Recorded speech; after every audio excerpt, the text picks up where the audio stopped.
তোমার জন্য আমার 2 কোটি টাকার মাল বেঁচে গেছে। এই নাও পুরস্কার। ধন্যবাদ স্যার, কিন্তু স্যার শৌকত কোথায়? ওর জীবন লীলা সাঙ্গ করে দিয়েছি। ভালোই করেছেন স্যার।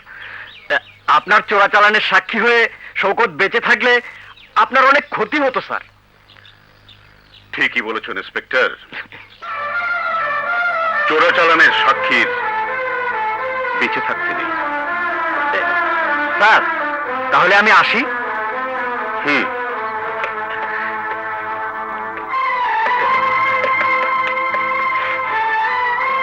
ইন্সপেক্টর কি বলে গেল শুনেছিস?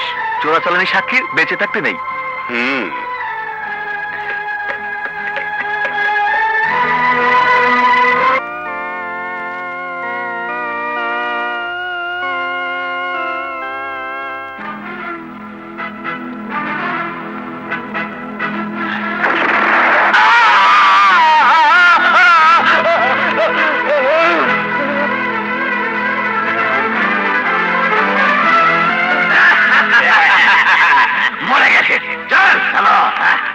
হাবিলদার স্যার তো ওই সকালে হিমছড়িতে দাঙ্গার তদন্ত করতে গিয়েছিলেন, এখনো ফেরেননি।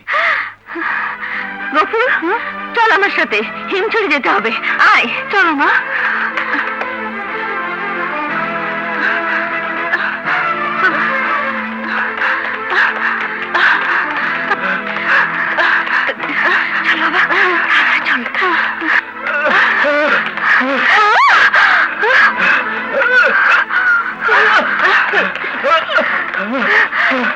ইন্সপেক্টর সাহেব, আপনার এই অবস্থা? আপনার স্বামী প্রধানে স্মাগলিংয়ের মাল আটক করেছিল বলে প্রধান তাকে মেরে ফেলেছে।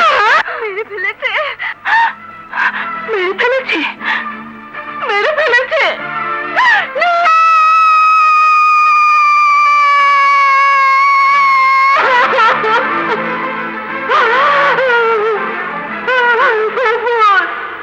বাবাকে প্রধান মেরে ফেলেছে, মেরে ফেলেছে, মেরে ফেলেছে রে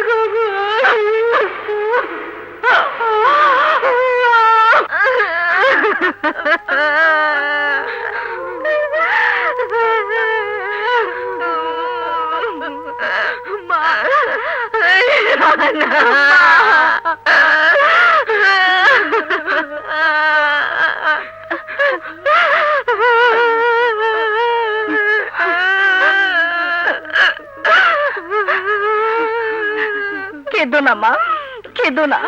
আমি স্পষ্ট বুঝতে পারছি আমার বাবা একজন নীতিবান হাবিলদার ছিল বলে শয়তান প্রধান আমার বাবাকে হত্যা করেছে।